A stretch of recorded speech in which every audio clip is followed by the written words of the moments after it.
Welcome to the MIB Podcast, where we help you chase your dreams side by side. And now, your hosts, Mike and Talia Osborne. Good morning. Hey everybody, This is Mike. and Talia, And you are listening to the... MIB Podcast. Hope everybody's having a great day today, wherever you are listening to us, on a train, on a plane, eating green eggs and ham. And a little bit of spam. Today's episode 24. This one's going to be titled Married and Following Trends. Following Trends.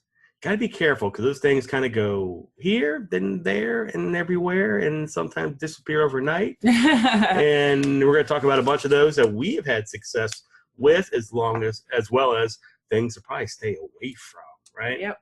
So this is kind of about if you're creating your own new product, if you're reselling, if you're having ideas starting a new company, that's trying to follow the new shiny object. And I guess we'll go over all that today, right, Talia? Yep. And before we do that, if you missed last episode, it was the one with all the quotes. We kind of just went through our favorite quotes that get us through some tough spots. And, we want to hear about your quotes that you love. So definitely send us the email, info@themibpodcast.com. And the episode before that? That was episode number 22.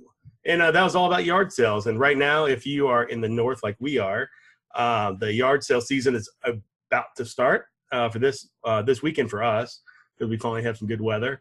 And anywhere else, it's going on right now. But it's all about different finds we found in the yard sales, different huge profit items we found, different things to look for, different things not to look for. It's all about making money. We've been talking about trying to make your first $1,000 profit reselling, and that whole episode's all about that, jam-packed full of tips and tricks and ideas. So go check out episode 22. You will love it. Yep. And if you missed, there was a bonus episode somewhere mixed in there. And we kind of went over some things that we recently found so that that we're not just spouting BS. We gave you where we found it, how much it costed us, and what our profit was. So check that out too. A bonus reseller episode. So, there's different things we sold on eBay and Amazon and things that you can look for. You have access to these things too. So go copy us, go find it, go resell it, make some money just like we did. So, all right. Do you want to go ahead and get started on this? Yeah, sure. And if you're not already following us on Facebook, follow us on facebook.com/MIB podcast. And you can check us out on our website as well, themibpodcast.com. All right. Let's go through a few things that you have to be careful for when it comes to following trends and being a reseller or starting a company that are based off that new shiny object, right? There's so many things out there that are such a big deal for the moment, and then they just fall to face of the earth. Right. So what are some examples of that? Fidget spinners. Fidget spinners came in with a bang. Everybody loved them. Every kid wanted one, had to have it. Multiple colors. Yes. Metal, all these plastic, different designs. LED lights. Yep. And then within It was 30 days. Well, Probably, I think it was longer. I think we hadn't heard about it yet. The kids have been talking about it for months. I don't know. Either way, it finally fizzled out. And it wasn't a year. It was more like 6 months, I think, maybe 4 months. But stores are stuck with them. They have hundreds of them, and nobody wants them because it's over. The phase is over. So that is something to be careful of. If you see it as a brand, something that's going to be ever evolving, ever growing, something where they can come out with new products, things like that, then it might be something worth following. But if it's something that's a single product that doesn't really have the expansion possibility, then it may be something, if you can get in, get out quick, that might be something to do. But otherwise, if you can't get in, get out quick, then you may want to avoid it. Yeah. The truth is they were selling out so fast, you couldn't even get them. So people would literally buy them to resell them, and they'd buy them for $7 to $13, depending on what they were. And then sometimes they were reselling them for $20, $30 because you couldn't get your hands on them, right? So you got to be careful. So you're out there starting a company, you go on Alibaba, you're saying, man, all the fidget spinners are selling on Amazon right now for $30 a piece. And you're like, I can buy these for, from this supplier for $5 right now. Somebody taking advantage of you. And you end up getting them and you can't even break even at that point. So you always got to be careful with the new shiny object, especially something like that. A couple brands that we did really, really well with, and we'll tell you straight up now, Black Panther. And the movie came out recently that all the stuff went through the roof. We saw it right when it came out, and we immediately started buying the stuff because I don't think that Amazon and a lot of people like that realized that it was going to be such a big, billion-dollar movie, right? Mm-hmm. So when me and Talia went out there, we were buying stuff at Toys R Us and Walmart at full price and literally making double our money because no one had thought that it was going to be that big. Now, if you went like before the Infinity War movie just came out with the Marvel Avengers movie, literally everything we scanned for that was already on Amazon, and they were selling it directly. They had billions of quantities of these things. Jurassic Park, they knew it was going to be big. Same thing like that. A lot of these, if you can get a movie or a big, genre, that catches people off guard, you can make a lot of money doing it, which we did. Yeah, and they will release the toys before the movie. So if you are kind of watching the trends and paying attention, you can be one of the first to market. So pay attention to those things because movies are a big influencer on especially the toy industry. Yeah, they're a big driver on sales, right? Yep. So if you can see it before it happens, you're going to be golden. Yeah, I mean, we can talk about the obvious one. The Hatchimals were huge 2 years ago, and even this year, they're really hard to find.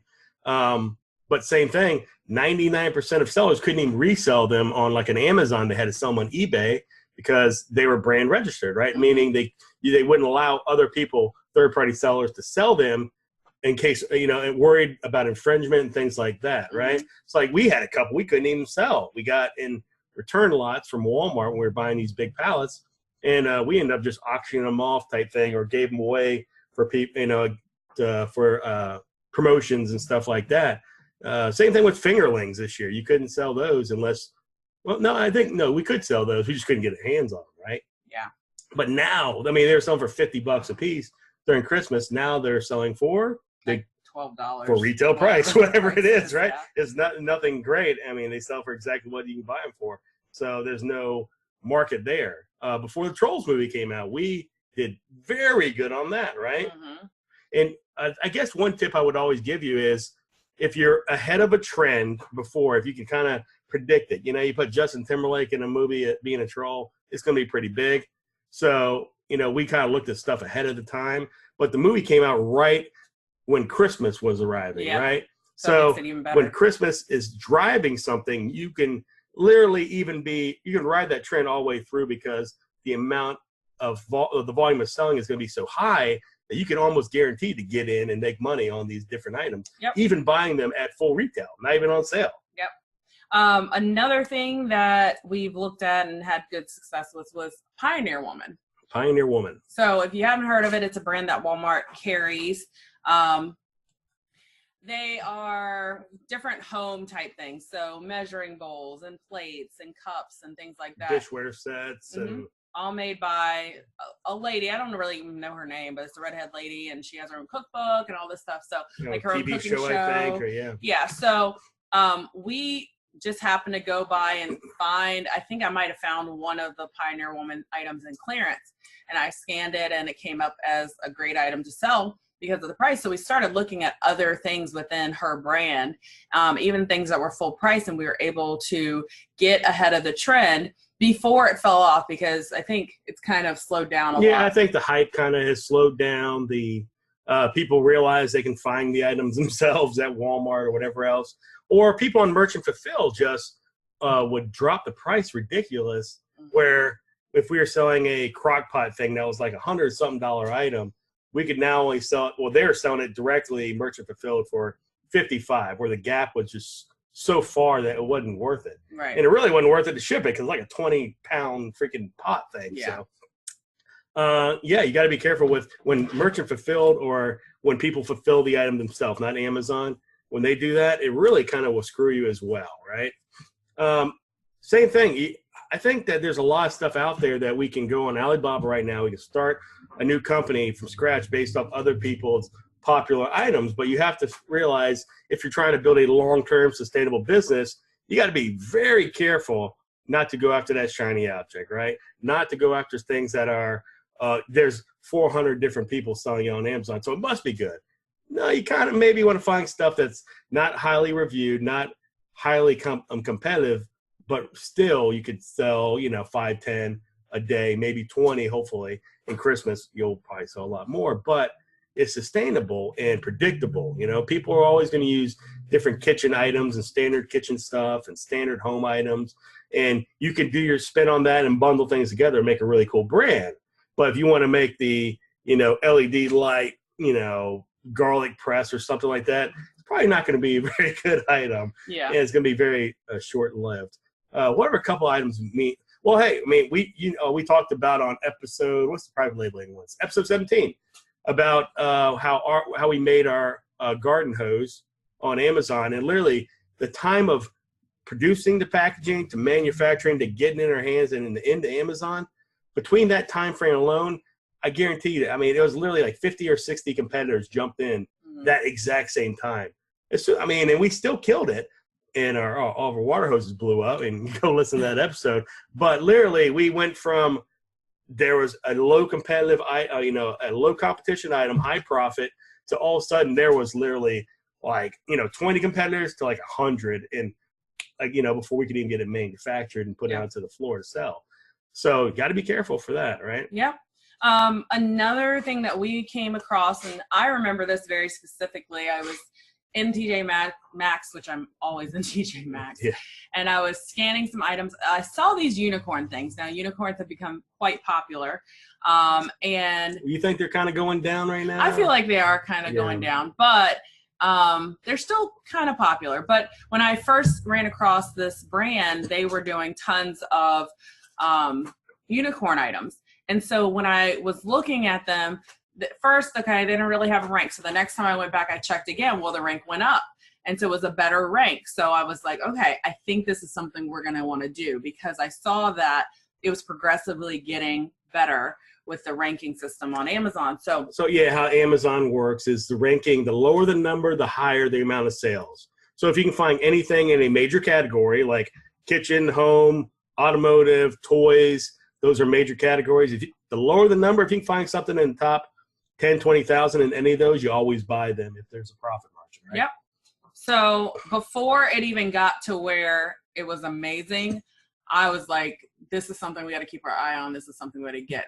And so by the time we actually bought it, it was ranked in the hundreds. It was like 500 and something. Yeah, in office. In office, yeah. So, and you rarely find anything like that because they can be hard to come by. But we were sort of close to we weren't first to market, but we were right up there. And so we were able to sell a ton of these unicorn products.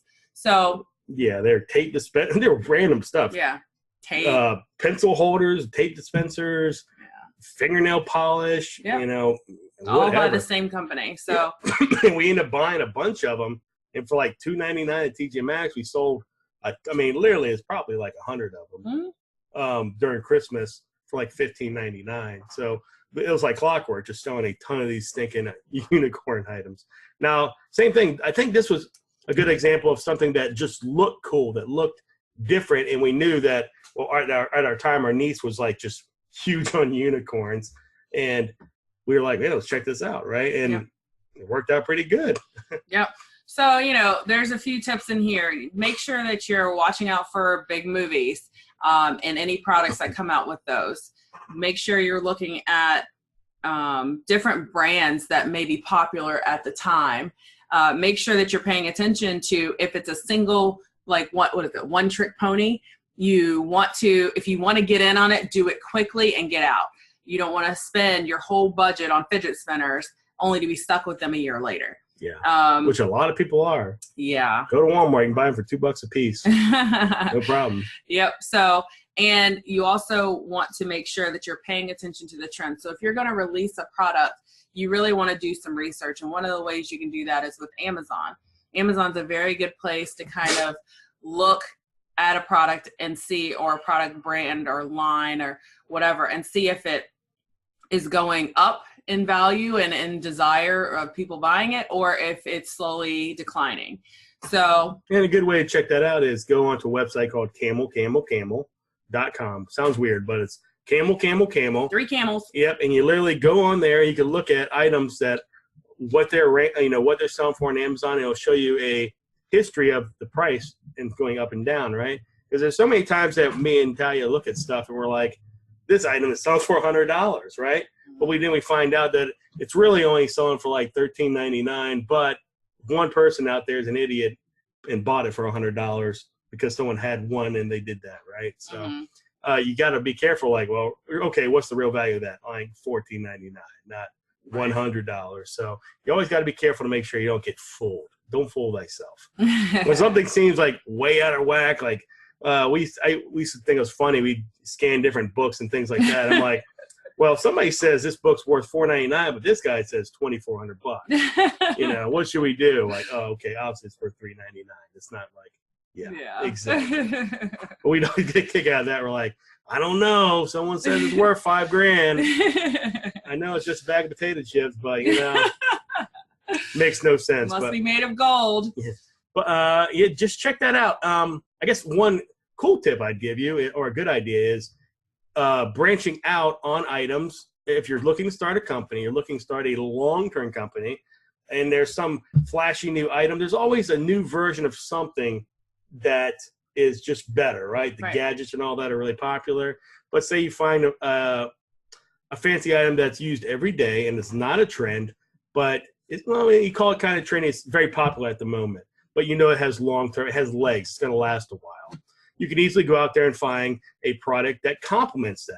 Or if you go on Amazon and just scroll down, you find a product you like, you go down to commonly bought with, now all of a sudden you add one of those products, you create a bundle. So that's how you differentiate yourself when it comes to the market. So you have a trendy item, but you also get this with it, right? So it's like, hey, I got I'd always go back to garlic press because that's the one that the Amazing Seller podcast uses all the time. But you got something like a garlic press and you add a cleaning system with it. Now you have, to get all the garlic out, right? Because you're also going to use that for some type of other onion press or whatever. I don't know what the heck. I don't cook. But literally, that's what you can do, right? You take an item that's trendy, you complement it with another item. So it might be on the tail end, but it might be complement somebody else. Like right now, the silicone craze was crazy a couple years ago, where people are making silicone barbecue gloves and silicone coasters, silicone everything, anything you think of. Now that item is so played out now, it's unreal. But what if you took a fancy grilling spatula set that was, made for outdoor cooking, whatever, and then threw the gloves in with it? So it's a played out item that everybody has, but it's a complementary product, not an actual, the main stage, the main product, right? So that's a way to take something that is extremely popular and maybe even a little played out, add it with something else, and all of a sudden you got a great little bundle that's different than everybody else. Yep. So the difference is going to cost a little bit more. You got to figure out packaging, and you might have to figure out 2 manufacturers to marry that together, or you might have to get it and bag it, bundle it yourself. But to me, it's always going to be worth it because you're just going to be the differentiator. If you can buy the same things from China or wherever else, and you're cheaper than if you bought 2 of them together, you automatically, you don't got to worry about being this fancy elite brand or luxury brand. You could be cheap and still sell more, right? Yep, still make that money. All right, guys. So those were a few of our tips and tricks for following trends. And staying away from trends. And staying away from some trends. And be careful with it. Yeah. To make some money. I hope that you got something out of it. Please follow us on Facebook, facebook.com. Check out our website, themibpodcast.com. Send us your favorite finds and how much profit you made. info@themibpodcast.com. Yeah, we're a sharing community. Let us know stuff. We'd love to give you a shout out. We really appreciate you guys for listening. If you guys enjoyed this episode or any of our episodes, please leave us a rating on iTunes and Stitcher. And we look forward to hearing from you guys. Thank you so much for listening today, and we hope you have a killer week. Bye.